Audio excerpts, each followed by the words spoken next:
بسم الله الرحمن الرحيم.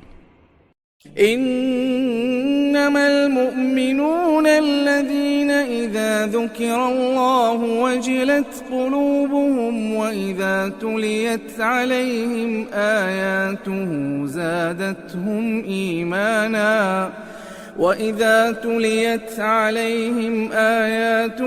زادتهم إيمانا وعلى ربهم يتوكلون.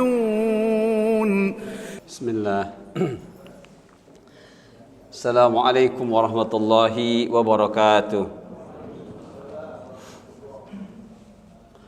إن الحمد لله نحمده ونستعينه ونستغفره ونعوذ بالله من شرور أنفسنا ومن سيئات أعمالنا من يهده الله فلا مضل له ومن يضلل فلا هادي له أشهد أن لا إله إلا الله وحده لا شريك له وأشهد أن محمدا عبده ورسوله يا أيها الذين آمنوا اتقوا الله حق تقاته ولا تموتن إلا وأنتم مسلمون يا أيها الناس اتقوا ربكم الذي خلقكم من نفس واحدة وخلق منها زوجها وبث منهما رجالا كثيرا ونساء واتقوا الله الذي تساءلون به والأرحام إن الله كان عليكم رقيبا يا أيها الذين آمنوا اتقوا الله وقولوا قولا سديدا يصلح لكم أعمالكم ويغفر لكم ذنوبكم ومن يطع الله ورسوله فقد فاز فوزا عظيما أما بعد فإن أصدق الحديث كتاب الله وخير الهدي هدي محمد صلى الله عليه وسلم وشر الأمور محدثاتها وكل محدثة بدعة وكل بدعة ضلالة وكل ضلالة في النار. Ikhwah fillah rahimakumullah, saudaraku yang senantiasa dalam curahan rahmat dari Allah. Alhamdulillah, Allah masih panjangkan umur kita dan Allah masih memberikan kepada kita nikmat yang besar. Selain umur tadi adalah diberi kemudahan kita untuk memperoleh ilmu. Dan inilah cahaya kehidupan, ya. Tidak akan seseorang menjadi bertakwa sebagai bentuk dari pahamnya hakikat hidup ini kecuali dengan ilmu. Apa kata sahabat? Innama yutlabul ilmu liyattaqiyallaha bih. Sesungguhnya ilmu itu dituntut karena agar yang menuntut itu, si penuntut ilmu itu bertakwa kepada Allah. Inilah teman-teman, ya. Terlebih di dalam bulan Ramadan ini, target apa yang kita lakukan di siang hari yaitu Siyam Ramadan adalah bertakwa, ya, bertakwa. Oleh karena itu, siam tidak cukup jika targetnya bertakwa, harus dibarengi dengan saum, ya. Jadi kalau siam ini kaitannya dengan fisik, menahan segala sesuatu dari yang membatalkan puasa secara fisik. Tapi kalau saum, menahan segala sesuatu yang menyebabkan kita berdosa. Jadi tidak semata-mata kita ini menahan lapar haus, tapi kita harus menahan diri dari panca indera kita ini jatuh kepada dosa. Itulah hakikat Allah hadirkan bulan Ramadan. Baik, saudaraku yang dimuliakan Allah, kita akan bahas kembali tentang ancaman bagi mereka yang berada di hizbus syaitan. Jadi di dalam surah Nur, An-Nur ayat 63, Allah berfirman, "Falyahdharil ladzina yukhalifuna an amrih an tusibahum fitnah aw yusibahum adzabun alim." Falyahdharil ladzina yukhalifuna an amrih. Hendaklah orang-orang yang menyelisih perintah Rasul, ya, an amri kembali kepada Rasul, yukhalifuna an menyelisihi, ya, secara total, ya, menyelisihi secara total. Apa yang Allah sampaikan di awal ayat ini ya berupa peringatan keras, hendaklah orang-orang yang menyelisih perintah Rasul, kalau sepintas tidak kelihatan keras, tapi ketika lihat ujung-ujung ayat ini dan kandungan yang terdapat dalam ayat ini, sungguh ini peringatan keras, atau kita menyebutnya dengan tahdid, ancaman ya. Apa yang Allah peringatkan dengan keras bagi siapapun yang menyelisih perintah Rasul? Antusibahum fitnah, yaitu ditimpa fitnah, cobaan. Jadi walaupun ini peringatan keras, tapi Allah masih memberikan ancamannya berupa cobaan ya, berupa cobaan. Namun cobaan ini adalah berupa penyakit lahir dan penyakit batin. Seperti itu. Apa penyakit lahir dan batinnya teman-teman? Antusibahum fitnah ay fi qulubihim. Penyakit yang akan Allah cobakan, jika dia tidak sadar dengan cobaan ini, maka menjadi ancaman ya. Menjadi ancaman, dan ketika ancaman tidak dihiraukan, akhirnya menjadi azab di dunia ya, menjadi azab di dunia. Nah, apa penyakit hati yang itu merupakan cobaan dan kemudian ancaman dan jadi azab? Untuk batinnya dua, kufur dan nifaq ya, kufur dan nifaq. Jadi sebut kufur itu penyakit teman-teman. Kalau sebut kafir berarti orangnya ya. Sebut kufur penyakitnya. Jadi kafir itu orangnya. Nah, penyakit kufur ini aslinya dari orang kafir ya. Penyakit kufur ini aslinya dari orang kafir. Dan kalau sudah disebut kafir, itu jelas sekali, penentangannya nampak sekali. Karena Allah sudah menetapkan dua ayat di dalam surah Al-Baqarah, innalladzina kafaru sawa'un 'alaihim a'andzartahum am lam tudhum la yu'minun. Khalas, begitu aja. Ya. Untuk melihat apakah kita ini sudah punya sifat kafir, tinggal lihat ayat itu aja. Kata Allah, innalladzina kafaru sawa'un 'alaihim. Sesungguhnya orang-orang kafir itu sama seperti bagaimana ya Allah, diberi peringatan, tidak diberi peringatan, enggak beriman. Gampang melihatnya. Ya. Nah, jadi kalau teman-teman nih dikasih tahu tidak mau, mencari juga enggak, berarti itu sudah ada sifat orang kafir. Ya, maka ini harus waspada. Apa waspadanya? Kalau ini tidak diobati, sedangkan teman-teman bukan orang kafir, aslinya muslim, itulah namanya nifaq. Ya, sekali lagi teman-teman, kalau kufur penyakit yang lahir dari orang kafir. Orang kafir mudah dideteksi, diingatkan, nggak diingatkan sama aja.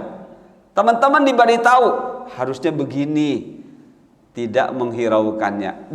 Dia mencari juga enggak. Itu sudah teridap, sudah terpapar penyakit orang kafir, yaitu apa? Kufur, penolakan. Nah, kalau itu dibiarkan terus, maka karena kita muslim, karena teman-teman muslim, maka itu namanya nifaq, penyakit kemunafikan. Jadi hati-hati teman-teman. Jadi kalau bicara munafik, itu lahirnya dari muslim. Kalau bicara kufur, dari orang kafir. Kekufuran yang terus tumbuh di dalam orang muslim disebut dengan nifaq. Begitu, ya. Nah, kalau sudah dua penyakit ini terkumpul dan menguat dan menguat dan menguat, tidak diperhatikan, tidak diobati, maka akan melahirkan amal-amalan yang disebut dengan bid'ah. Ya, jadi bid'ah itu penyakit, tapi penyakit amal. Ya, yang lahir dari penyakit hati, nifaq. Karena adanya kekufuran. Begitu teman-teman. Maka di Ramadan ini kita harus benar-benar Siam ini jadi obat. Ya, siam ini jadi obat kekufuran. Kenapa? Kata Rasulullah, ingat, man lam yada' qaula zur wal amal bih falaisa lillahi hajatun fi ayyada'a ta'amahu wa syarabah. Barang siapa yang tidak meninggalkan perkataan zur dan perbuatannya, ini lahir ya, sementara dia sedang berpuasa, sedang menahan perut dari masuknya makanan, minuman dan segala hal yang membatalkan puasa fisiknya. Apa kata Rasulullah menyampaikan? Falaisa lillahi hajatun fi ayyada'a ta'amahu wa syarabah. Allah enggak butuh puasa dia. Alias puasa fisiknya enggak butuh. Alias Allah tidak beri pahala. Kenapa? Zur. Zur itu adalah kedustaan, baik muncul dari lisan ataupun anggota badan. Kedustaan yang dikemas seakan-akan kebenaran. Praktek-praktek ibadah yang terjadi ya, di kalangan umat Islam yang Rasul tidak pernah mencontohkan, itulah zur. Coba kalau teman-teman mau mendaftar itu, menceklis ya, amal-amalan zur, banyak sekali. Banyak sekali. Makanya kata Rasulullah, rubba shaimin laisa lahu jazaa'u min siyamih illa al-ju' wal 'aths. Banyak dari umat Islam ini, kata Rasulullah, yang berpuasa tapi enggak dapat nilai dari puasanya. Laisa lahu min siyamih, enggak punya pahala. Illa al-ju' wal 'aths, kecuali rasa lapar dan haus. Coba teman-teman, sebulan dilakukan menahan lapar, haus, tapi di akhir Ramadan nol. Akankah kita masuk ke dalam kelompok ini teman-teman? Ya, zur, itulah zur. Jadi zur itu semua perbuatan-perbuatan yang tidak contohnya dari Rasulullah. Ya, tapi kita terus melakukannya, bahkan kita membela-belanya. Ya, agar itu terus lestari, agar itu terus dikerjakan. Nah, inilah nanti yang menjadi ancaman bagi mereka yang berbuat zur, ya, bagi mereka yang terus menyelisihi Rasul, ya, dan itu mereka berada di hizbu syaitan, di kelompok syaitan, ya. Jadi akan nampak dari diri kita atau mereka, ini dia penyakit lahir, ya, penyakit secara fisik yang muncul dari penyakit batin, yaitu nifaq dan kekufuran.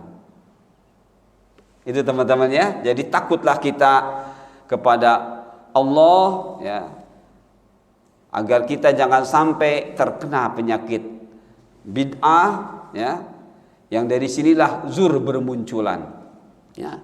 Musik-musik itu zur ya. Perayaan-perayaan yang tidak ada contohnya itu zur. Jadi hampir amal-amal kita ini banyak yang zur teman-teman ya. Jangankan jelas-jelas perayaan-perayaan yang bukan dari Islam, perayaan Islam pun itu terkadang mengandung zur. Idul Adha dicampur begini, campur begini. Idul Fitri pakai begini, ini jadi zur. Padahal semuanya ibadah ya. Hari raya Idul Fitri, Idul Adha itu bukan sekedar hari raya bersenang-senang, ibadah, ada aturannya ya, ada aturannya. Semua yang diatur oleh Allah, yang itu ada dalam agama Allah, selain hal yang bersifat duniawiyah, itu adalah ibadah ya. Gampang untuk memahami ibadah dan bukan ibadah. Allah membuat kita agama, di dalamnya syariat. Syariat adalah aturan hidup Allah, dipraktekkan oleh Rasulullah, namanya millah atau sunnah. Dipraktekkan oleh umatnya secara utuh, namanya ibadah. Tidak dipraktekkan millah Rasulullah oleh umatnya, itu bid'ah. Mudah sekali memahaminya ya. Jadi makanya cek diri kita, adakah hingga saat ini amal-amalan yang ternyata bertentangan dengan yang Rasulullah ajarkan. Bila itu tidak ada pada diri kita, berarti kita melakukan ibadah.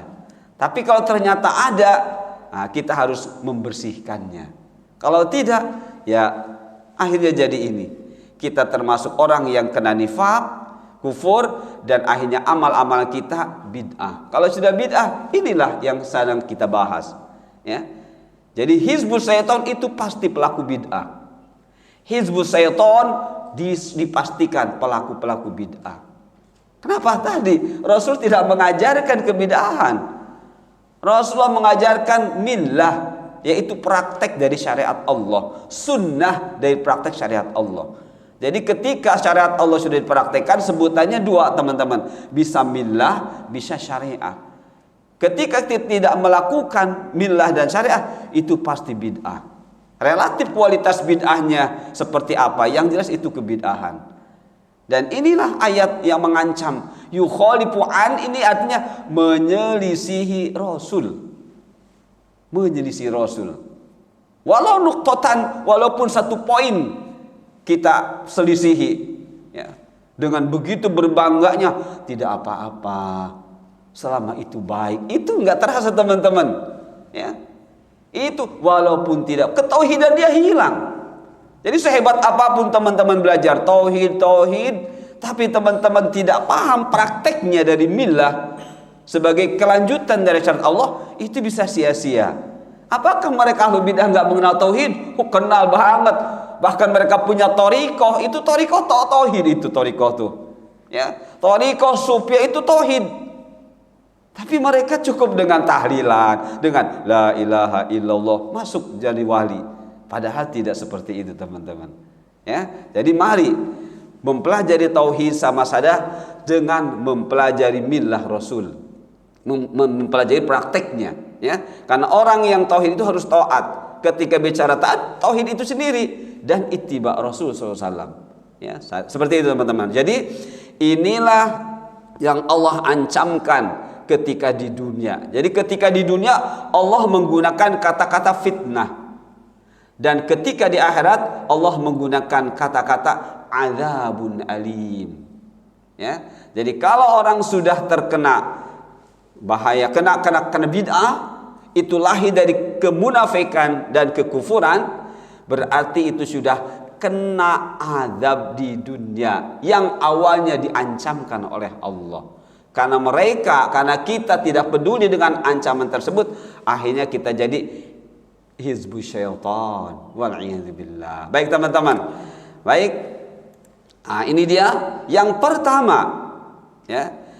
Ketika seseorang sudah melakukan kebid'ahan dan mereka tidak peduli dengan kebid'ahan itu, ya, karena mereka merasa terdukung oleh tokohnya, ya, atau oleh karena banyak yang melakukan, semakin menguatlah ancaman Allah itu, akhirnya menjadi azab. Jadi fitnah di situ bisa diartikan pertama ujian atau cobaan, ketika tidak dihiraukan menjadi azab, tapi azab di dunia. Di antara ulama tafsir menyebutnya iqabun, ya, iqabun. Jadi bukan menyebutnya azab, walaupun sebenarnya azab juga iqab, tapi di sini diistilahkan dengan iqab, yaitu azab di dunia. Jadi teman-teman, lihat apa kata seorang sahabat, Huzaifah al-Yaman, ya, Huzaifah bin al-Yaman, semoga Allah meridainya, wallahi la tabsuwanna al-bid'ah hatta idza turika minha syai'un qalu turikatis sunnah. Demi Allah, pasti, ya, bid'ah itu tersebar di kalangan mereka hizbu syaitan. Sehingga jika satu saja dari bid'ah itu ditinggalkan, maka mereka, yakni para pelaku bid'ah, akan mengatakan sunnah ditinggalkan. Mereka, jadi hizbu syaitan tidak bisa membedakan mana bid'ah mana sunnah. Ya, kita alhamdulillah kita sudah bisa membedakan mana bid'ah mana sunnah menurut tauhid atau akidah atau hadis, ilmu hadis, mana sunnah menurut ilmu fikih. Ya. Jadi kalau sunnah yang beberapa kata menjadi istilah disiplin ilmu, kita tidak bisa membedakannya, ya akan terjadi seperti ini, ya, meremehkan sunnah.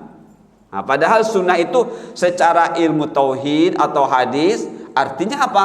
Artinya apapun yang pernah dipraktekkan oleh Rasulullah selama hidup beliau dan diikuti oleh sahabat, baik itu kecil atau besar, baik itu dari lisan ataupun dari gerakan badan, ataupun Rasulullah menyetujui apa yang dilakukan oleh sahabat, itulah sunnah menurut ilmu disiplin tauhid atau hadis.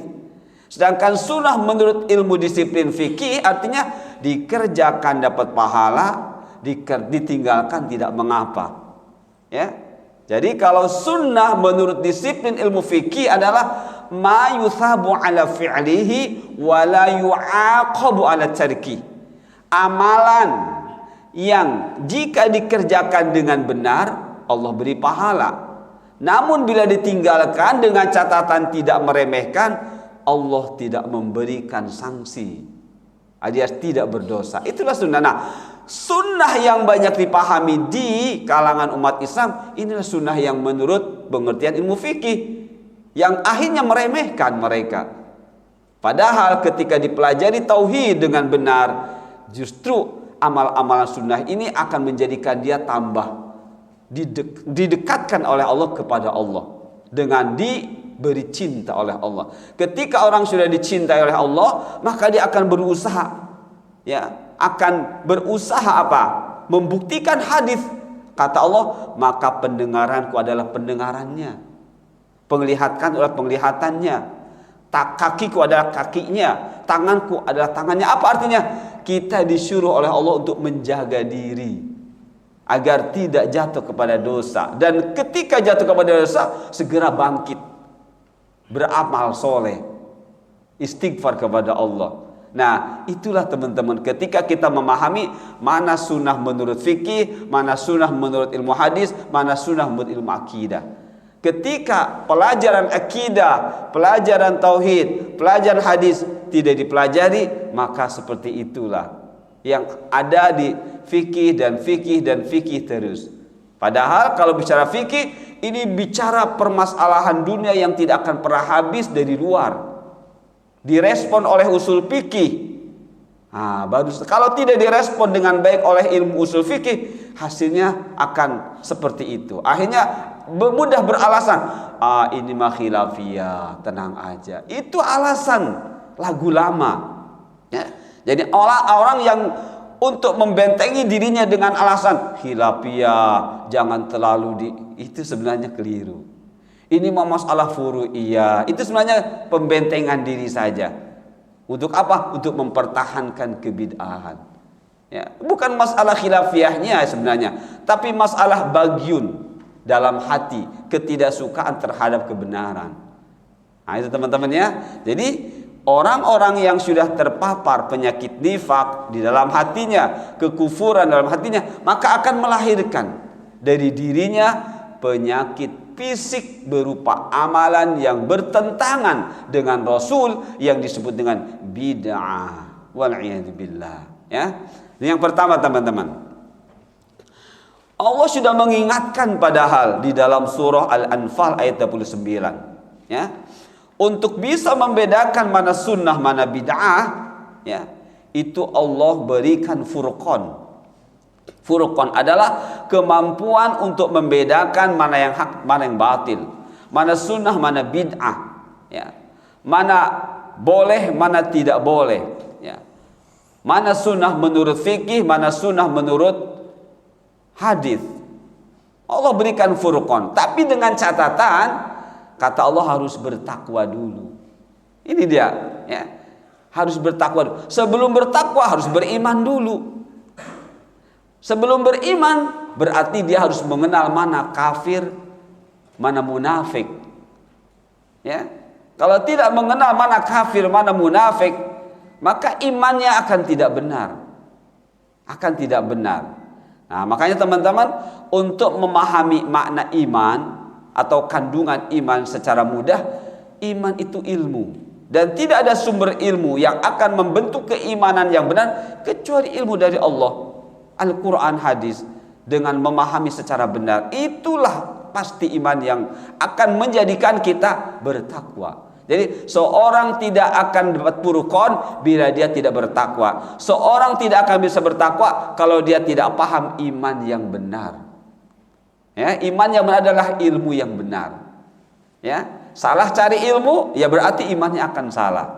Ya, karena kalau sudah bicara ilmu yang benar atau yang tidak benar, ketika diikat dengan kuat, namanya i'tiqad.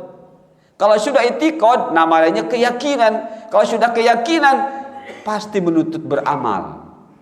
Ya, kalau ilmu ya tadi diikat dengan salah, menuntut beramal, akhirnya amalnya salah. Ya, sulit dilepaskan, sulit dibetulkan kecuali dibuang.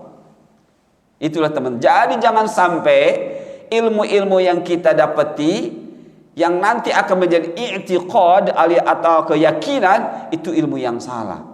Ya. Jadi ada dua sumber ilmu yang benar, Al-Quran, hadis, dengan bersih dari syubhat. Kenapa? Karena kata Allah, alladzina fi qulubihim zaygun fayattabi'una ma tashabah min. Orang yang di dalam hatinya ada zaygun, ada bagyun, ya, ada ketidaksiapan untuk mengikuti syariat Allah dengan sepenuhnya, itu lebih suka mengikuti syubhatnya, ayat-ayat yang syubhat, ya. Jadi memahami ayat singkat saja, ya. Memahami ayat singkat-singkat saja, atau mencari ayat yang mendukung amal-amal mereka yang padahal itu salah. Ya. Misalnya ada bunyi ayat wasari'u ila maghfiratin min rabbikum wa jannatin 'arduha as-samawati wal ardu u'iddat lil muttaqin alladzina yunfiquna fis sarra'i wad dharra'i wal kadhimina al-ghayz wal 'afina 'anil nas wallahu yuhibbul muhsinin والذين إذا فعلوا فاحشة أو ظلموا أنفسهم ذكروا الله فاستغفروا لذنوبهم ومن يغفر الذنوب إلا الله ولم يصروا على ما فعلوا وهم يعلمون. Misalnya dalam ayat itu menerangkan tentang sifat-sifat orang yang bersegera menuju ampunan Allah, ya. Menuju ampunan Allah dan surganya, yaitu orang bertakwa. Ketika bicara takwa, mereka tidak detil bicara takwanya, ya, tidak diterangkan, hanya mengatakan kita ternyata harus menjadi orang yang mengikuti Rasulullah, tapi tidak dijelaskan seperti apa sih mengikuti Rasulullah itu, ya. Padahal di situ dijelaskan, ketika berinfak seperti ini berarti kita harus paham apa itu infak. Enggak dijelaskan, yang penting berinfak. Nah, itu namanya mengikuti ayat mutasyabih. Jadi ayat-ayat Al-Quran itu ada ayat mutasyabih, ada ayat muhkamat. Ada ayat yang perlu dijelaskan, ada yang tidak perlu dijelaskan. Ketika ada ayat yang perlu dijelaskan, salah menjelaskannya, maka inilah fi qulubihim zaygun. Yang penting takwa saja, tapi tidak detil takwa. Nah, padahal yang Allah inginkan makna takwa apa, teman-teman? Pertama, orang bertakwa itu hati-hati sekali. Sangat ekstra hati-hati. Hati-hati sekali itu orang bertakwa, ya.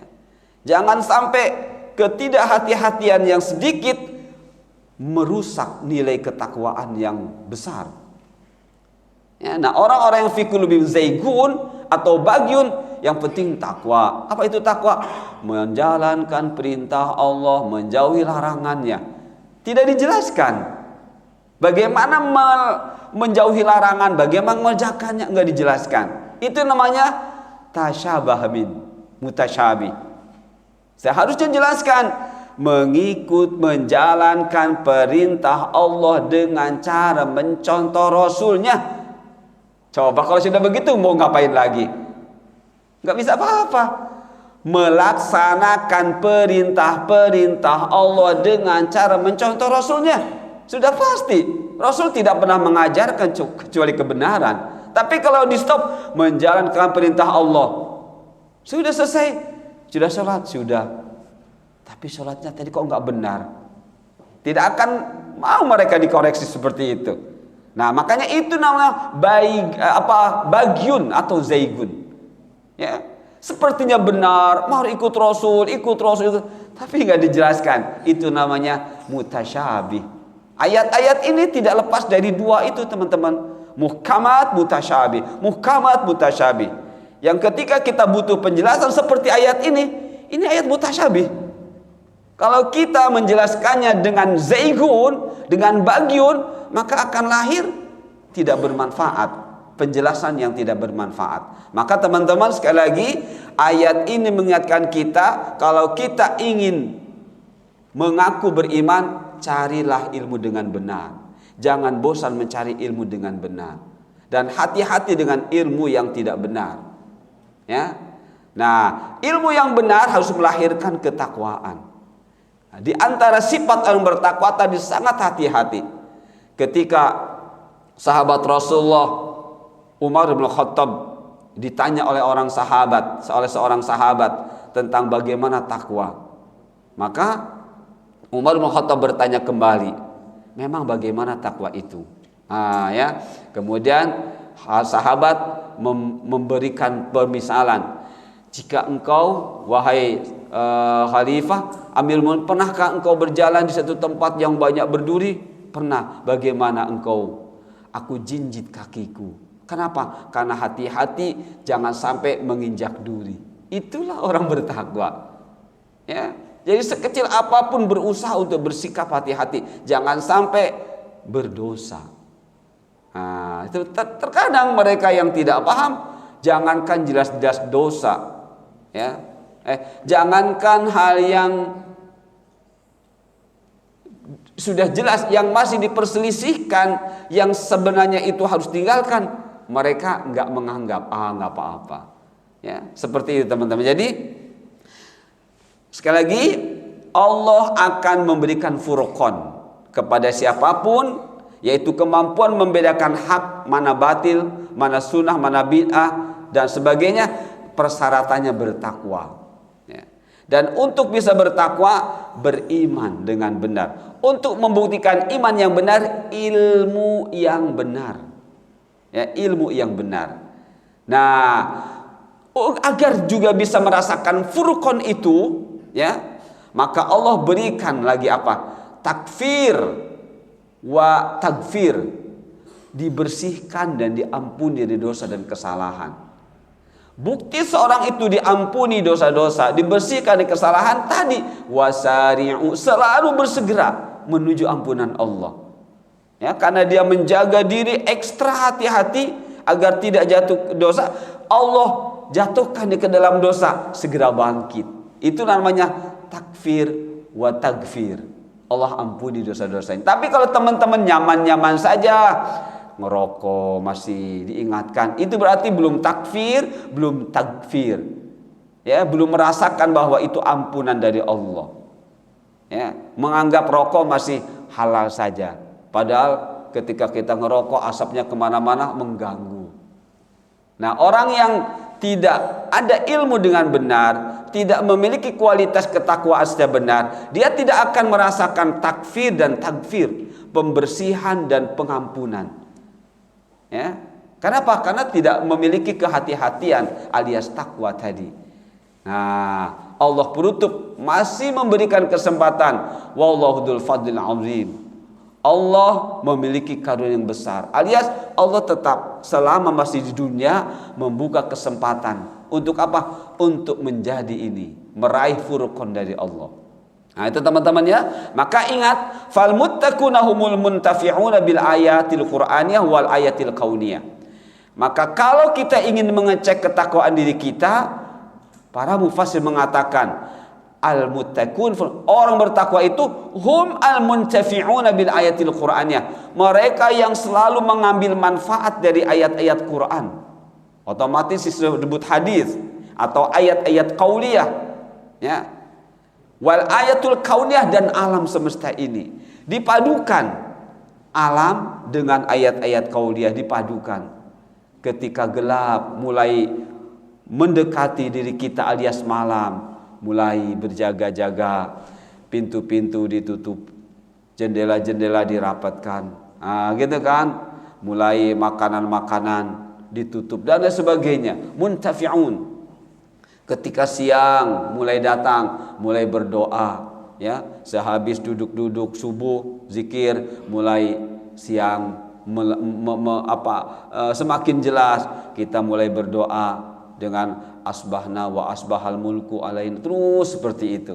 Ini namanya muntafi', ya. Ketika hujan enggak marah-marah, langsung berdoa, ya, Allahumma shayban nafi'an. Hujan berhenti, butir Nabi fal. Terus segala apa yang dilihat dari alam ini, di alam ini direspon dengan ayat-ayat Quran dan hadis. Itulah muttaqin. Itulah muttaqin, ya. Semua berusaha aktivitas ini diiringi dengan doa, diiringi dengan memuji Allah, diiringi dengan bertasbih kepada Allah. Ayo teman-teman, inilah al-muttaqun, inilah sudah dapat furqan. Kalau orang sudah seperti ini, dia sudah dapat furqan dari Allah.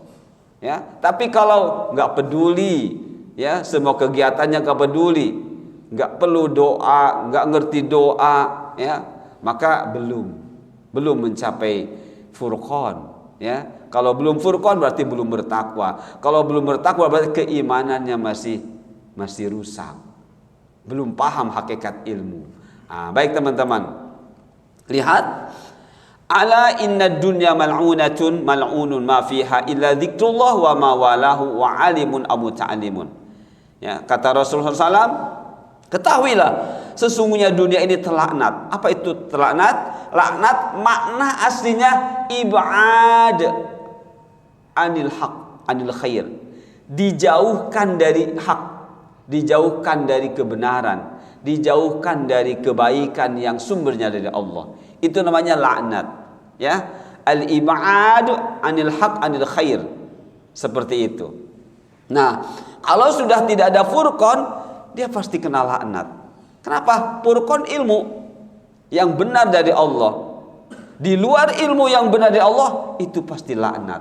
Ini kata sahabat, kata Rasulullah, ala inna dunya mal'unah. Ingatlah, Rasul mengingatkan dengan kata ala, ini mengingatkan, ya, agar kita waspada, ya. Ketahuilah, ingatlah, sesungguhnya dunia ini terlaknat, alias akan dijauhkan dari sumber kebaikan yang itu sumbernya Allah. Nah, terlaknat apa yang ada di dalamnya kecuali zikrullah, ayat apa yang dicintai Allah, orang berilmu dan orang yang menuntut ilmu.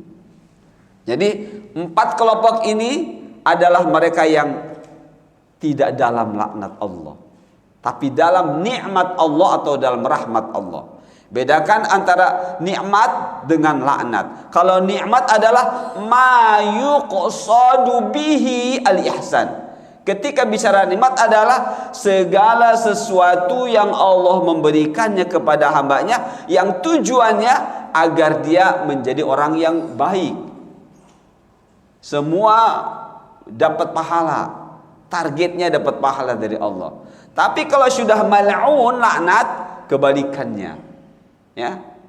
Allah menyuruh berhati-hati dari laknat. Kenapa? Karena kalau sudah kena laknat, jauh dari kebaikan. Al-ib'ad anil haq anil khair. Dijauhkan oleh Allah dari kebenaran, dari yang hak. Nah, hanya 4 kelompok yang tidak dalam laknat Allah. Pertama, zikrullah. Nah, ingat teman-teman, kalau sudah bicara zikrullah, secara mudah adalah semua aktivitas kita yang dibarengi dengan ilmu. Itulah hakikat zikrullah. Sekali lagi, kalau sudah bicara zikrullah secara mudah adalah semua kegiatan yang kita lakukan didasari ilmu yang benar, itulah hakikat zikrullah. Nah, kemudian apapun yang dicintai oleh Allah itu tidak dalam nama. Kenapa? Amal-amalan yang Rasul contohkan itulah yang dicintai oleh Allah.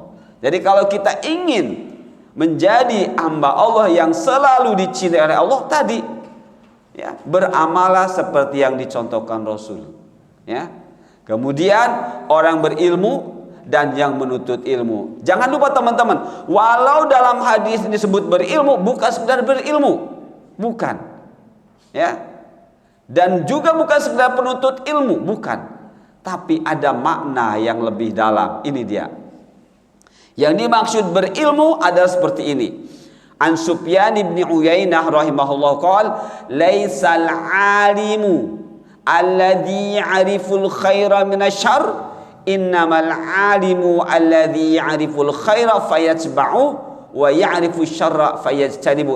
Ini yang dimaksud dengan alim dalam hadis tersebut. Bukan sekedar berilmu. Ya, kan akan banyak orang-orang berilmu, tapi ternyata tidak seperti yang dikatakan oleh Sufyan bin Uyainah rahimahullah. Ya, yang mentakwil hadis, yang menjelaskan hadis. Jadi, laisal alim, bukanlah seorang berilmu itu adalah orang yang mengetahui mana yang baik dan mana yang buruk, mana hak dan batil. Akan tetapi orang berilmu adalah orang yang mengetahui mana yang baik, mana yang batil, kemudian mengamalkannya. Mana yang baik, kemudian mengamalkannya, dan mengetahui mana yang buruk, lantas menjauhinya. Itulah alim. Jadi alim adalah orang yang mengetahui ini benar, dipraktekannya. Oh, ini batil, ditinggalkannya. Inilah hakikat alim, teman-teman. Jadi sekarang ini, ya, mohon maaf, saya sedang menyampaikan dan teman-teman sedang menerima. Kalau dikembalikan kepada hadis tadi, alim berarti menyampaikan, muta'alim berarti menerima. Tapi intinya sama-sama ilmu yang diamalkan. Intinya sama. Makanya kata seorang sahabat, al-alim wa muta'alim mutasyarikun fil jaza. Orang yang berilmu dan menerima ilmu itu pahalanya sama. Ya, pahalanya sama. Ya, jadi orang yang berilmu, yang menyampaikan dan yang menerima itu mutasyarik fil jaza. Dalam pahalanya sama. Subhanallah. Itu teman-teman ya. Jadi sekali lagi, yang dimaksud alim pada hadis tadi ini bukan sekedar berilmu. Yang dimaksud muta'alim juga bukan sekedar mencari ilmu, tapi targetnya jelas, beramal yang benar untuk mendapatkan kebaikan alias nikmat dari Allah dan terhindar dari azab Allah di dunia dan di akhirat. Ini. Nah, kemudian nasihat dari Ibnu Mas'ud, ugdu aliman au muta'aliman wala tagdu imatan. Mulailah kehidupanmu di pagi hari dengan mengajarkan ilmu atau mencari ilmu, dan jangan ikut-ikutan. Ya, imatan artinya ikut-ikutan. Baik. Selesai sudah nomor 1, sekarang nomor 2. Ancaman bagi mereka yang berada dalam hizbu syaitan, yang otomatis mereka adalah yang berpenyakit nifak dan kufur secara batin, dan berpenyakit amalan bid'ah secara lahiriahnya, baik melalui lisannya, ya, zikir-zikir yang tidak dicontohkan oleh Rasulullah, atau menambah zikir-zikir yang Rasul cukup istighfar, ditambahnya astagfirullahaladzim, terus tambahin, padahal Rasul tidak.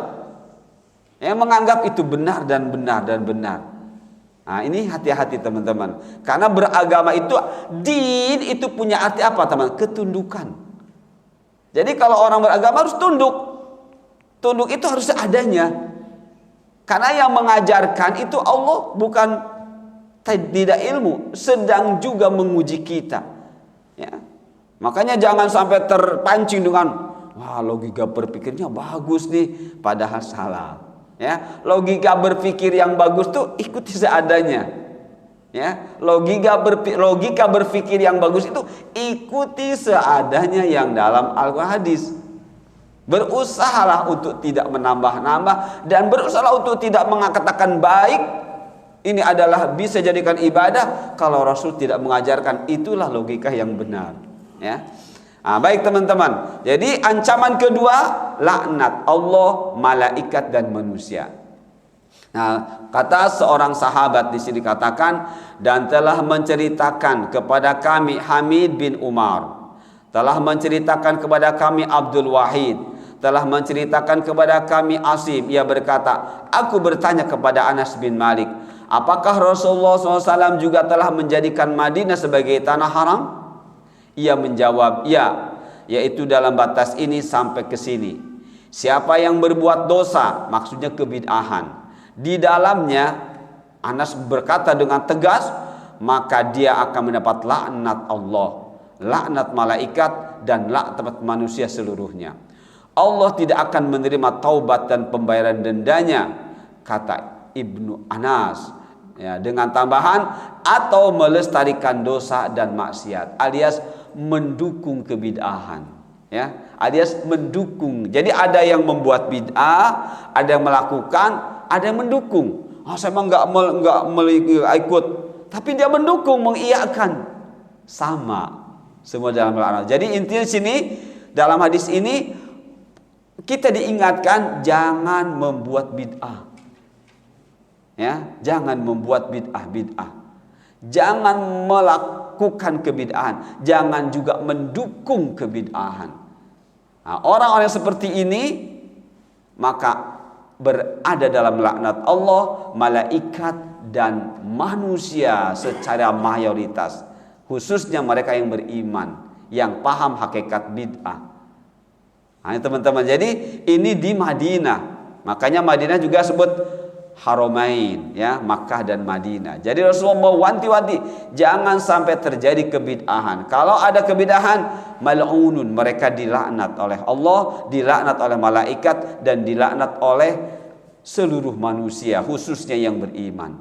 Nah, ternyata kebid'ahan ini bukan khusus di Madinah saja, dimanapun berada tetap mereka mal'un. Nah, teman-teman bertanya tentunya, seperti apa sih laknat itu? Ya, seperti apa bentuk laknat itu? Nah, lihat, ketika bicara laknat Allah, jelas mereka akan dibiarkan terus dalam kebid'ahannya. Ya, bagaimana dengan laknatnya kita? Ya, laknatnya kita terhadap mereka pelaku-pelaku bid'ah. Lihat ayat ini, teman-teman. Lihat, ini dia. Innal ladzina yaktumuna ma anzalna minal bayyinati wal huda min ba'di ma bayyanahu lin-nasi fil kitab ulaika yal'anuhumullahu wa yal'anuhumul la'inun. Sungguh orang-orang yang menyembunyikan apa yang telah kami turunkan berupa keterangan-keterangan dan petunjuk setelah kami jelaskan kepada manusia dalam kitab Al-Quran, mereka itulah yang dilaknat Allah, dilaknat oleh mereka yang melaknat malaikat dan manusia. Jadi para ustadz, para tokoh agama tidak menyampaikan kebenaran, padahal tahu kebenaran itu ada, padahal tahu ini nggak dicontohkan Rasul, tapi yaktum, menyembunyikannya, ya, atau mengatakan iya sih ini benar, ya, ini benar, tapi kalau ini dilakukan akan terjadi seperti ini, seperti itu, teman-teman, ya. Iya sih jenggot itu sunnah Rasul, tapi kalau ini tetap dipelihara kita akan dituduh teroris, lebih bahaya itu. Itu syubhat, kata-kata syubhat, ya, kata-kata syubhat yang mengandung di dalamnya tazinu syaitan, takhrifu syaitan, godaan setan di depan, belakang, kanan dan kiri, masuk semuanya. Jadi ketika seseorang tokoh mengatakan iya sih berjenggot itu sunnah, tapi ini sedang zaman teroris nih, bagusnya dicukur aja, itu syubhat, teman-teman. Itu hati-hati. Ya, itu hati-hati. Jadi omongan tokoh itu diikuti. Ya, kalau salah ya sudah, dia terus menjadi sumber dosa dari yang mengikutinya. Wal'iyadzubillah. Nah, teman-teman lihat, apa ini maksud melaknat? Dan kita juga disuruh oleh Allah melaknat. Walaupun ayat ini secara zahir tidak mengandung perintah, tapi secara maknawi, secara tersirat, secara mafhum, itu mengandung perintah, ya, dari Allah untuk kita ikut melaknat. Nah, bagaimana bukti kita melaknat ini? Ini lihat, teman-teman. Qala Muslim, ya, al-la'inun, orang yang melaknat. Kalau yang dilaknat mal'un, mal'un yang dilaknat, la'in yang melaknat. Al-la'inun hum alladzina amanu bi. Nah, yang Allah berikan kesempatan untuk melaknat itulah orang beriman. yang tadi sudah mengerti Furqan, yang sudah merindukan takfir wa takfir dzunub, ya. Apa kata beliau? Makna la'n minhum, makna atau gambaran laknat yang bisa kita pahami adalah muba'adatul mal'un wa musyaqqatuhu wa mukhalafatuhu ma'asyukhti alaihi wal bara'ah minhu. Nah, kalau teman-teman ingin merasakan bahwa kita ini sedang melaknat hizbu syaitan, pelaku-pelaku amal yang tidak contohnya, itu kita disuruh oleh Allah untuk melakukan muba'adah, jauh dari mereka. Jangan bermesra-mesraan, ya. Jangan bermesra-mesraan kata Allah. Muba'adah lakukan. Musyaqqah, putus hubungan-hubungan yang tidak bermanfaat. Wa mukhalafah, selisihi, bahwa itu bid'ah, itu enggak ada contohnya. Jangan, iya enggak apa-apa dikit, jangan. Ya, ma'asyukhti, tapi jangan lupa ma'asyukhti dengan kemarahan, dengan ketidakridhoan di dalam hati kita. Wal bara'a minhu, dan berlepas diri dari amal-amal mereka dan dari mereka sendiri. Itu adalah bentuk laknat dari kita orang beriman. Tapi kalau kita masih asyik aja bersama-sama, bahkan dengan acara-acaranya pun kita welcome, kita permisif, nggak apa-apa, wal'iyadzubillah. Kalau itu terjadi di diri kita, ya, apa teman-teman? Kata Fudail bin Iyad, la tajlis ma'a sahibil bid'ah fa inni akhafu an tanzila alaikal la'nah. Ya, jangan engkau duduk bersama pelaku bid'ah, sungguh saya khawatir laknat akan menimpa dirimu. Itu, ya. Dalam kata-kata ulama yang lain, inna mujalasata ahlil ahwa tumridul qulub. Sesungguhnya ketika kita duduk-duduk, sering duduk bersama ahlul bid'ah, itu tumridul qulub, akan menjadikan hati kita sakit. Tadi mengiyakan dikit-dikit, ya, tidak menolaknya. Seperti itu, sedikit-dikit masuk. Itu namanya tumridul qulub, menjadikan hati kita berpenyakit. Wal'iyadzubillah. Itu teman-teman. Kemudian lihat, kalau kita ingin mengecek diri kita atau orang lain, apakah mereka min ahlil ahwa, ahlil ilhad, ahlil bid'ah, asagir. Jadi sebutan untuk ahli bid'ah 4. Asagir, ahlul ahwa, ahlul ilhad, dan ahlul bid'ah itu sendiri, ya, mubtadi itu sendiri. Nah, apa kata Abu Nasr Al-Faqih? Laisa syai'un athqalu 'alal ahlil ilhad wala abghadu ilaihim min sima'il hadis. Tidak ada yang paling dirasa berat dan paling dibenci oleh pelaku bid'ah selain dari mendengar hadis. Kita rindu mendengar hadis karena itu sumber amal, sumber niat. Tidak kenal hadis, tidak kenal niat, alias tidak kenal amal yang benar. Semakin kita kenal banyak hadis, semakin terbuka pengertian niat, semakin terbuka amal ini. Ya, jadi ciri-ciri orang yang nggak paham niat tuh nggak paham hadis, nggak kenal hadis. Tapi orang itu kenal hadis banyak, itulah hakikat niat. Apa? Praktekan apa yang sudah diketahui. Itulah hakikat amal, hakikat hadis. Nah, ahlu bid'ah itu nggak paham niat, kenapa? Benci hadis. Akhirnya amal-amalannya cukup 2 saja yang pakai niat dengan dilafadzkan. Selain itu kayaknya bukan amal, seperti bukan amal. Makanya ngerokok tetap jalan terus. Kenapa? Karena nggak paham niat. Ya, makan minum sambil berdiri nyaman saja. Kenapa? Karena nggak paham niat. Kebalikannya justru ketika sholat saum nggak pakai nawaitu, mereka gelisah. Itu semuanya kekeliruan teman-teman. Ya, wal'iyadzubillah.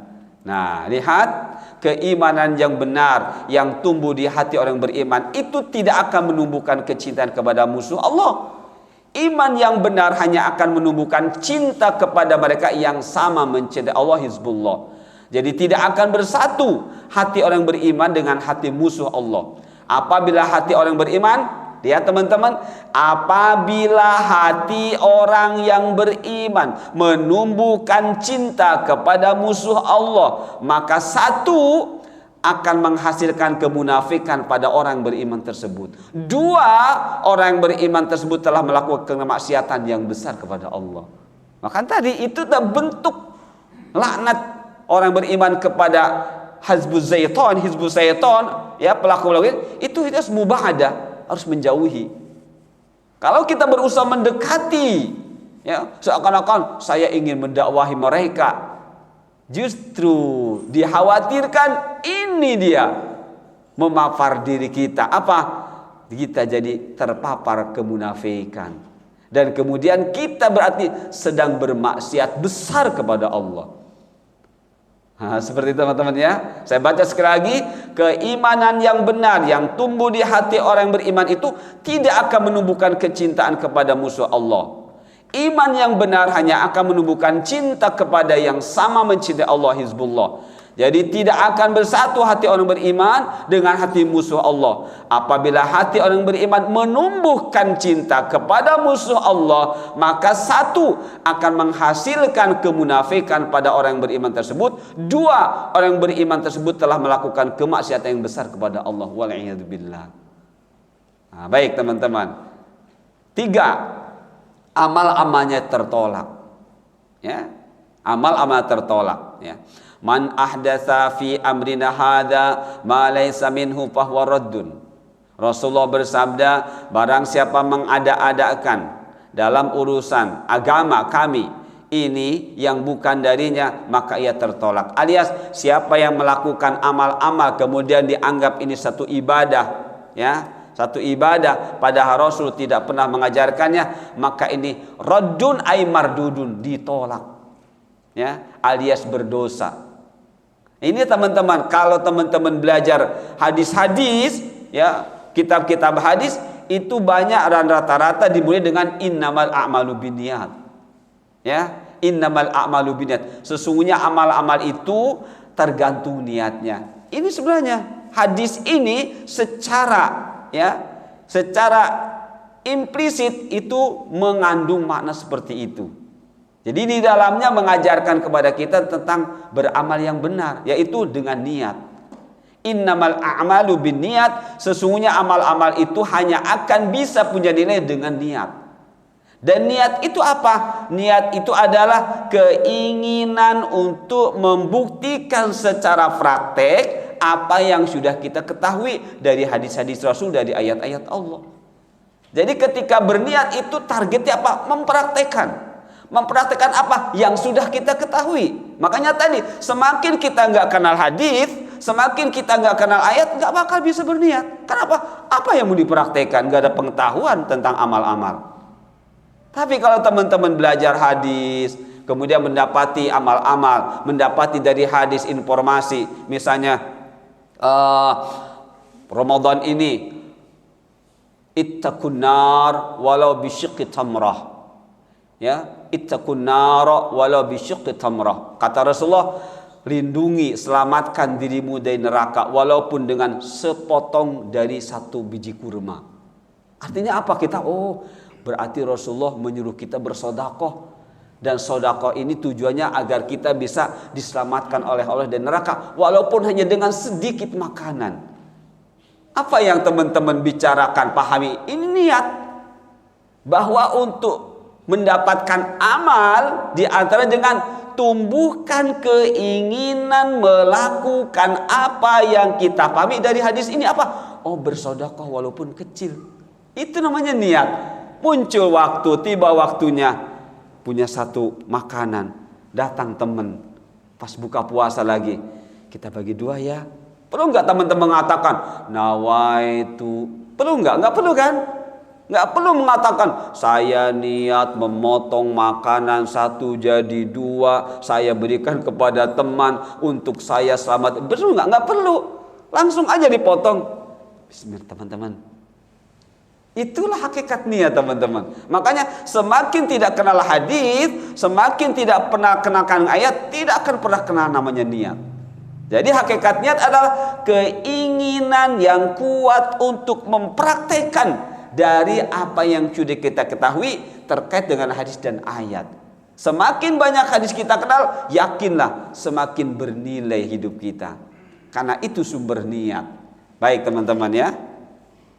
Berikutnya, lihat surat Kahfi yang teman-teman suka membacanya, entah di hari Jumatnya atau di malam Jumatnya. Di ayat 103 sampai 105 Allah ingatkan tentang bahayanya hizbus syaitan. Yang dari sanalah lahir amal-amalan yang tidak contohnya, yang itu adalah kebid'ahan. Ya, lihat teman-teman bisa meraktekannya ya. Maksudnya melihat kenyataan hidup. Qul hal nunabbi'ukum bil akhsarina a'mala alladzina dhalla sa'yuhum fil hayatid dunya wa hum yahsabuna annahum yuhsinuna sun'a ulaika alladzina kafaru bi ayati rabbihim wa liqa'ihi fahabitat a'maluhum fala nuqimu lahum yaumal qiyamati wazna. Katakanlah, apakah akan kami beritahukan kepadamu tentang orang-orang yang paling merugi perbuatannya, yaitu orang-orang yang telah sia-sia perbuatannya dalam kehidupan dunia, sedangkan mereka menyangka bahwa mereka berbuat sebaik-baiknya. Mereka itu orang-orang yang telah kufur terhadap ayat-ayat Tuhan mereka dan perjumpaan dengan Dia, dengan Allah. Maka hapuslah amal-amal mereka dan kami tidak memberi penilaian bagi mereka pada hari kiamat. Ini adalah ahlu bid'ah. Ya, jadi para pelaku bid'ah itu adalah orang-orang yang rugi nanti di akhirat. Di dunia mereka tidak merasa rugi. Kenapa? Ini dia. Kata Allah, alladzina dhalla sa'yuhum, yang sudah cara hidup beragamanya salah, tapi wahum yahsabun, mereka tetap dengan gembiranya menganggap bahwa mereka sudah berbuat baik atau sedang berbuat baik, padahal amal-amalan bid'ah. Nah, mengapa mereka seperti itu? Ulaika alladzina kafaru bi ayatillah, karena mereka kufur tadi, menolak kebenaran. Diberitahu ini salah, enggak mau, itu namanya kufur.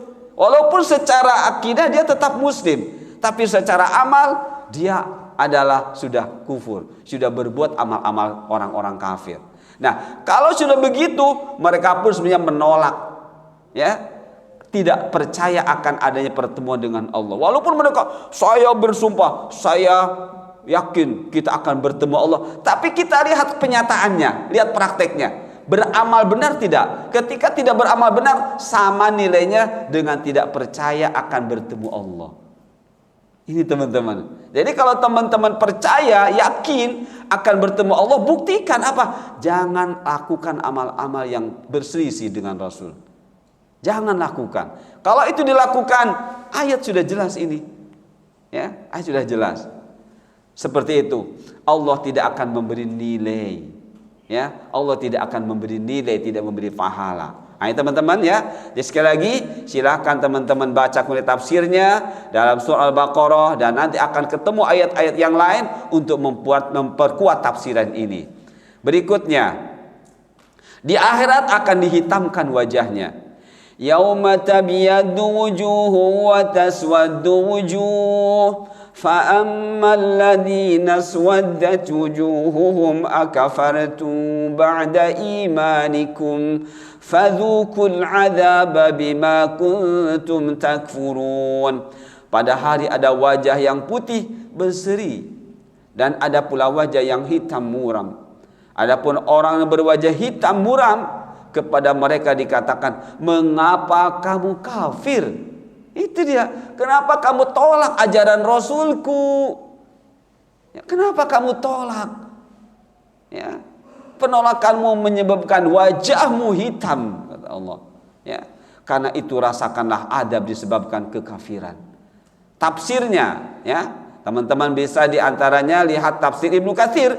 Yauma tabyadu wujuh wa taswadu wujuh, yani yaumul qiyamah hina tabyadu wujuh ahli sunnah wal jamaah. Wa taswaddu wujuhu ahlul bid'ah wal furqah. Jadi ayat ini menerangkan tentang akan terjadinya wajah-wajah yang diputihkan oleh Allah, itulah ahlus sunnah wal jamaah. Ya, ahlus sunnah berarti sunnahnya sunnah menurut akidah, menurut ilmu tauhid, menurut ilmu hadis. Jamaah artinya jamaatus sahabatur Rasulillah, Yang dimaksud jamaah pada kata Ahlussunnah wal Jamaah adalah para sahabat, teman-teman. Bukan jamaah kita ini. Bukan jamaah kita ini, ya. Jadi sekali lagi, yang dimaksud Ahlussunnah, sunnah menurut tauhid atau hadis. Yaitu apa? Apapun yang pernah dipraktekkan Rasulullah di masa hidupnya, diikuti sahabat, dan Rasulullah mengiyakan pula apa yang dilakukan oleh para sahabat. Itu yang dimaksud sunnah. Jamaah adalah jama'atu sahabati Rasulillah, jamaah para sahabat, bukan jamaah kita. Makanya kita sendiri tetap jamaah kalau kita komitmen dengan sunnah. Kalau kita nggak komitmen dengan sunnah, ya ada komitmen dengan bidah, tidak masuk Ahlussunnah wal Jamaah. Nah, di luar Ahlussunnah wal Jamaah itu adalah ahlul bid'ah wal furqah. Ciri bid'ah itu suka memecah belah, ya, suka memecah belah seperti itu. Nah, itu adalah orang-orang yang nanti akan dihitamkan wajahnya. Kata siapa ini? Kata Ibnu Abbas. Wala'iyadzubillah. Baik teman-teman, agak cepat dikit. Wujuhun yawma idzin musfirah, dhahikatun mustabshirah, wa wujuhun yawma idzin 'alaiha ghabarah, tarhaquha qatarah, ulaika humul kafaratul fajarah. Pada hari ada wajah-wajah yang berseri-seri, tertawa dan gembira, ria. Dan hari itu ada pula wajah-wajah yang tertutup debu, suram muram, tertutup oleh kegelapan, ditimpa oleh kehinaan dan kesusahan. Mereka itulah orang-orang kafir dan durhaka. Ya. Nah, ini penjelasannya sama dengan yang tadi. Ya, sama dengan yang tadi. Jadi ahlu bid'ah akan dihitamkan wajahnya. Mereka akan menjadi orang-orang yang menderita. Wal'iyadzubillah. Kemudian teman-teman, taubatnya terhalang. Ya, jadi ahlu bid'ah taubatnya terhalang. Qala Rasulullah sallallahu alaihi wasallam, innallaha hajaba taubata an sahibi kulli bid'atin. Ya. Kata Rasulullah SAW, sesungguhnya Allah menutup alias menghalangi taubat pelaku setiap bid'ah. Bukannya Allah Maha penerima taubat? Iya benar. Tapi ketika seorang itu pelaku bid'ah, maka Allah ingin ditaubati dulu kebid'ahannya. Setelah kebid'ahnya taubati, baru Allah akan terima taubat-taubat yang lain. Seperti itu maksudnya, ya. Jadi kebid'ahan itulah yang akan menutup mereka bisa taubat, maksudnya begitu teman-teman. Coba buktikan, para pelaku bid'ah sulit untuk taubat. Kenapa? Karena menganggap yang dilakukannya benar. Ya. Maka Rasulullah mempertegas, memperkuat. Nah, ini innallaha hajaba taubata an sahibi kulli bid'atin. Sesungguhnya Allah menutup atau menghalangi taubat pelaku setiap bid'ah. Kalau taubat bid'ahnya belum ditaubati, amal-amal lain ketika ditaubati Allah tidak mau. Wal'iyadzubillah. Ya, seperti itu. Baik, teman-teman bisa ngecek ini dalam kitab silsilah ahadits sahihah, ya, atau dalam kitab Aqidatul Muslim fi Daw'il Kitab was Sunnah. Ya, Rawahu Tabrani wal Baihaqi, ya, wa sahahahu isnaduhu al Albani. Jadi Syekh Al Albani meneliti dan itu adalah sahih secara isnad.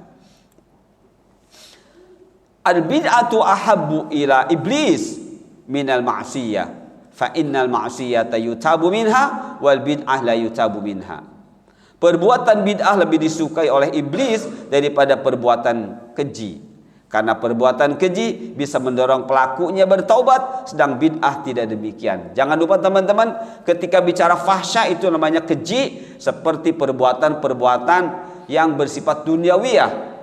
Berzina, membunuh, makan riba, mabok, ya, pokoknya hal-hal yang bersifat fisik duniawiyah, itu keji, ya. Nah, kalau bid'ah itu berkaitan dengan kemungkaran, dengan amal-amal ibadah.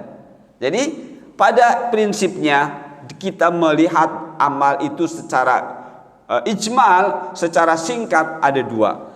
Amal-amal yang bersifat akhirat, ya, yaitu ibadah, dan amal-amal yang bersifat duniawi, yaitu fahsya. Seperti itu, ya. Jadi bid'ah ini masuknya ke kategori amal-amal yang untuk kepentingan akhirat. Ya. Harusnya ibadah tapi caranya salah, jadilah bid'ah. Nah, ketika bersifat duniawiyah, itu namanya fahsya. Kita menerjemahnya dengan keji. Jadi kalau orang berbuat zina, dia akan menyesal. Tapi coba orang berwirid, dengan wiridnya apalagi ada hasilnya, padahal tidak dicontohkan Rasul, merasa aman nyaman. Makanya sini al bid'atu ahabu ila iblis minal ma'siyah. Fa innal ma'siyata, maksudnya di sini al fahsya, perbuatan selain masalah akhirat, yutabu minha. Orang bisa bertobat. Tapi ketika berbuat amalan-amalan bid'ah karena dikemas dengan amal-amalan seperti buat akhirat, akhirnya tidak mau taubat. Itulah yang dimaksud dengan hadis tadi, ya. Baik teman-teman. 6 kita habiskan ya. Di antara penyebab terjadinya azab secara menyeluruh. Wattaqu fitnatan la tusibanna alladhina zalamu minkum khassah wa'lamu annallaha syadidul iqab.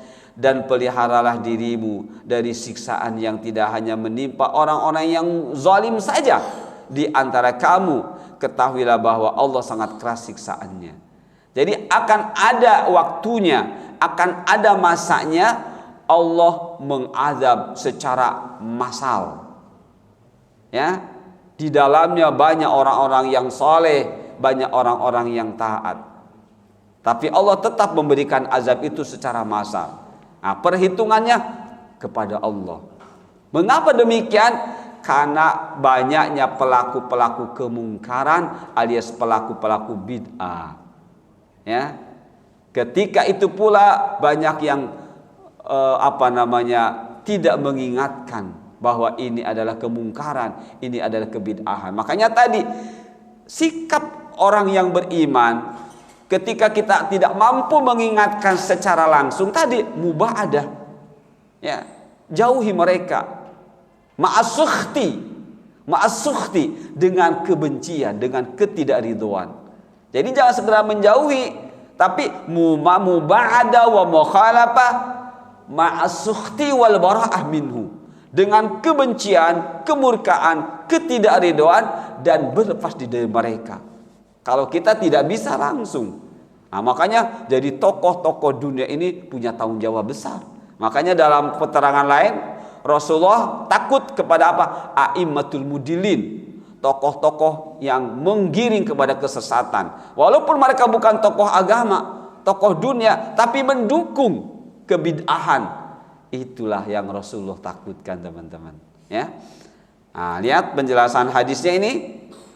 Dari adik ia berkata, saya mendengar Rasulullah SAW bersabda, sesungguhnya Allah Azza wa Jalla tidak mengazab secara umum karena perbuatan dosa perorangan. Ya? Jadi kalau seseorang berbuat dosa, Allah tidak mengazab secara umum. Azabnya secara individu, baik berupa istidraj atau langsung azab fisik. Istidraj berarti secara fisik tidak merasakan itu sakit, tapi diberi kesenangan. Ya, itu istidraj namanya. Ya, atau azab langsung fisik, dibuat sakit begini seperti itu, sehingga mereka melihat kemungkaran tadi, perbuatan bid'ah semakin menyebar, ya, yang terjadi di antara mereka yang mereka mampu mengingkarinya tapi mereka tidak mengingkarinya. Jadi jangan kita bermesra-mesraan. Ketika kita bermesra-mesraan dengan mereka, itu akan dimasukkan berarti kita tidak mengingkarinya. Ya, jadi kita harus mubaadah, jauhi mereka. Jauhi mereka, ma'asukhti wal bara'ah, disertai dengan ketidakridhoan, ya, terhadap perbuatan tersebut, dan kita berlepas diri seperti itu. Maka jika demikian, maka Allah akan mengazab secara perorangan dan umum. Ya, jadi kalau sudah kebid'ahan ini menyebar dan orang-orang sudah tidak memperhatikan bahwa itu mungkar, bahwa itu bid'ah, yang ada malah mau bermesra-mesraan, siap-siaplah azab Allah turun, baik secara perorangan turunnya ataupun secara masif. Nah, diperjelas dengan ini, teman-teman. Ya. Diperjelas dengan ini. Dari Al-Urs bin Amirah Al-Kindi dari Nabi SAW, beliau bersabda, jika ada satu kemaksiatan dikerjakan di muka bumi, ya, maka orang yang menyaksikannya itu membencinya Dalam riwayat lain, lalu ia mengingkarinya, maka dia seperti orang yang tidak berada di tempat itu. Sedangkan bagi orang yang tidak di tempat itu, namun ia ridho dengan kemaksiatan tersebut, maka ia seperti orang yang menyaksikannya. Sekarang kita bisa nonton, entah lewat YouTube, entah lewat TV, atau lewat mendengar. Ini hadis sedang membuktikan, jika kita menyaksikan, berada di tempat, kita mengingkari, kita melihat kemaksiatan, ya, berupa kebid'ahan, tapi kita nyaman-nyaman saja, tidak ada ma'asyuti. Ketika kita menyaksikan, nggak ada dalam hatinya kebencian, yang ada mendukung, maka kita nilainya sama dengan mereka yang sedang melakukan kebid'ahan. Berarti siap-siap diazab oleh Allah. Tapi orang yang tidak orang yang menyaksikan, ya, di tempat itu, hatinya mengingkari dengan sekuat-kuatnya, bahkan bara'ah, melepas diri, kaman goba anha, dia seakan-akan tidak berada di tempat itu. Kebalikannya, kita nonton di YouTube, TV, di sana perbuatan bidah, kita nyaman-nyaman saja, nggak mengingkarinya, malah bagus juga ya. Ini justru seperti kita ini berada di sana, ya, seperti kita ini berada di sana, dinilai oleh agama kita berada di tempat itu. Nah, makanya teman-teman hati-hati ketika menonton kebid'ahan, ya, jangan sampai kita hanyut dan kita mengomentari, iya ya bagus juga sih, jangan sampai seperti itu. Tapi hati kita waspada, bentengi terus, jangan sampai kita mengiyakan apa yang kita lihat yang pada itu adalah kebid'ahan, walaupun lewat TV, karena ini hadisnya mengatakan, ya, ini lihat, waman goba anha, dan bagi mereka yang tidak berada di tempat saat kemungkaran itu terjadi, ya, farodiyaha, tapi dia senang, dia tidak mengingkarinya, karena kaman sahidaha, nilainya sama, dia berarti ada di tempat itu. Begitu teman-teman, ya, dia sama sedang berada di tempat itu, walaupun dia secara fisik nggak di situ, tapi dia mengiyakannya. Tidak ada rasa benci terhadap kebid'ahan tersebut, ya. Tidak ada rasa pengen terlepas dari mereka, ya. Berarti kita disamakan nilainya, kita berada di tempat itu. Dikit lagi teman-teman, terakhir ya, terusir dari telaga Kaus Rasul, ya. Karena waktunya tidak cukup, ini sudah lebih teman-teman. Jadi langsung saja saya artinya, ya. Saya langsung saja artikan, saya baca terjemahnya. Kalau teman-teman mau ngecek hadis ini silahkan, ya, ada di beberapa kitab hadis, ya. Imam Malik meriwayatkan dalam kitabnya Muwatta, Imam Muslim, Nasai, Imam Ahmad, Baihaqi itu meriwayatkan. Nah ini teman-teman, ya, dari Abu Hurairah bahwa Rasulullah SAW mendatangi pekuburan lalu bersabda, berdoa, ya, semoga keselamatan terlimpah atas kalian wahai para penghuni kubur kaum mukminin, alias assalamualaikum ya ahlad diyar, ya ahlad dar kaum mukminin, ya. Sesungguhnya insyaallah kami akan bertemu kalian, insyaallah bikum salahikun, ya, insyaallah kami akan bertemu dengan kalian. Sungguh aku sangat gembira seandainya kita dapat melihat saudara-saudara kita. Waditu anna lakitu bi ikhwani, ya.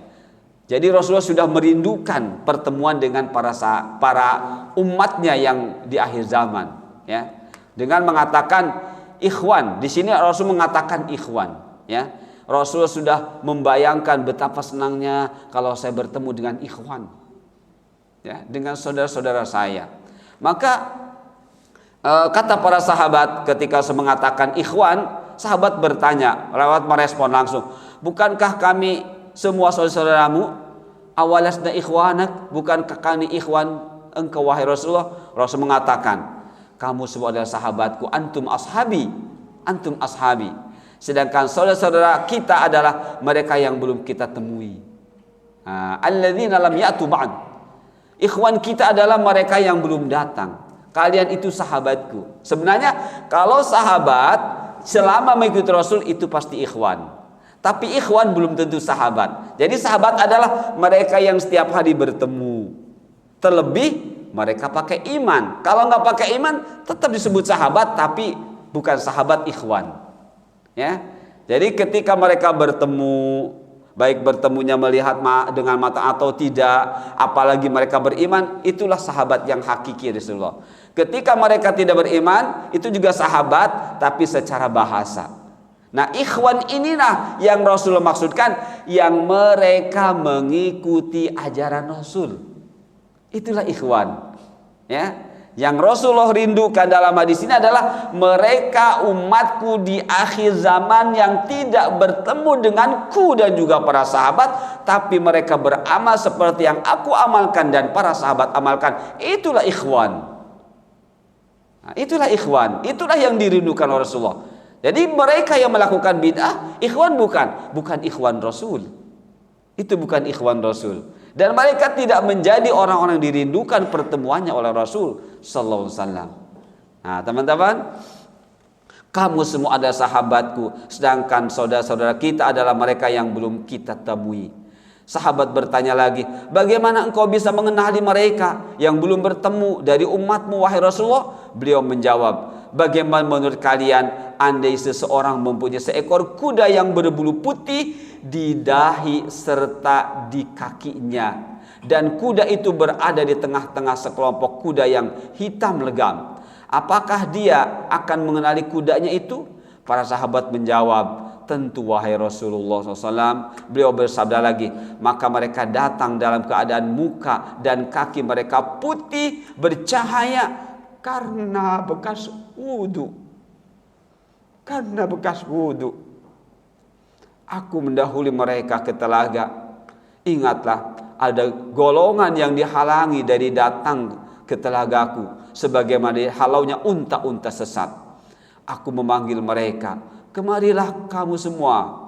Maka dikatakan, sesungguhnya mereka telah menukar ajaranmu selepas kamu wafat. Maka aku bersabda, kalau begitu menjauhlah dari sini. Jadi ahlu bidah akan diusir oleh Rasulullah SAW. Ini, ya, suhkon. Suhkon itu artinya pengusiran yang luar biasa. Jadi pelaku bid'ah akan diusir oleh Rasulullah SAW. Setelah Rasulullah diberitahu bahwa mereka adalah ini dia. Dalam beberapa konteks hadis ada yang menggunakan badalu, ada yang melakukan mereka dengan kata yang lain. Intinya mereka melakukan kebid'ahan. Ahdatsu. Ya, jadi ada yang menggunakan kata ahdatsu seperti dalam hadis tadi, man ahdasa. Jadi membuat amal-amal baru setelah engkau tidak ada. Atau badalu, mengganti. Jadi artinya pelaku-pelaku bid'ah mereka adalah tidak ikhwan Rasul dan tidak dirindukan pertemuan Rasulullah. Bahkan di telaga Haud, telaga Kautsar, mereka diusirnya. Wal'iyadzubillah. Baik teman-teman, sudah cukup waktunya, mohon maaf lebih ya. Berarti insyaallah pertemuan berikutnya adalah jihadul kafir wal munafiq. Mungkin satu pertemuan lagi ya dalam Ramadan ini ya. Ya Abu Talib ya mungkin ya. Satu pertemuan mungkin. Nanti kita lihat. Nah, setelah itu kita libur ya untuk i'tikaf karena Rasulullah mencontohkan kepada kita untuk i'tikaf ya. I'tikaf adalah lubthu fil masjid ya, ibadatan lillah. Berdiam diri di masjid untuk meningkatkan kualitas ibadah. Jadi walaupun berjamaah tapi dianggapnya lubsu fil masjid, seakan-akan sendiri. Kenapa? Di dalam i'tikaf enggak disibukkan dengan pengajian-pengajian. Ya, tidak disibukkan, tapi sibukan masing-masing.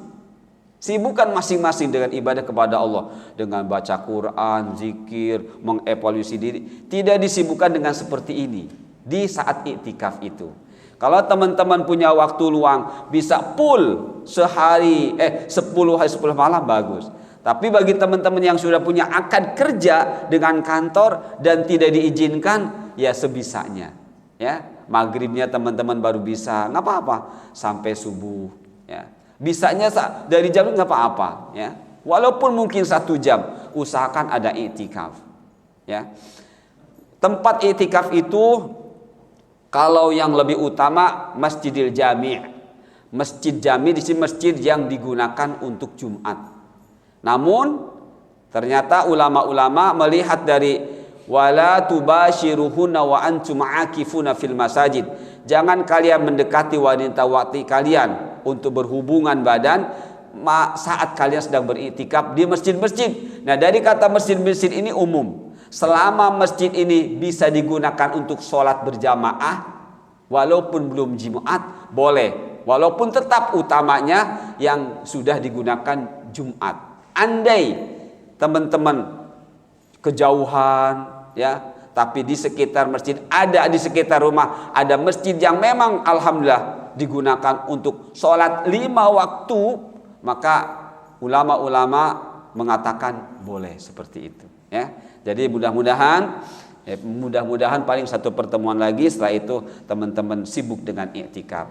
Mudah-mudahan Allah menerima saum kita dan Allah menjadikan kita hamba-hamba Allah yang berhasil meraih ketakwaan.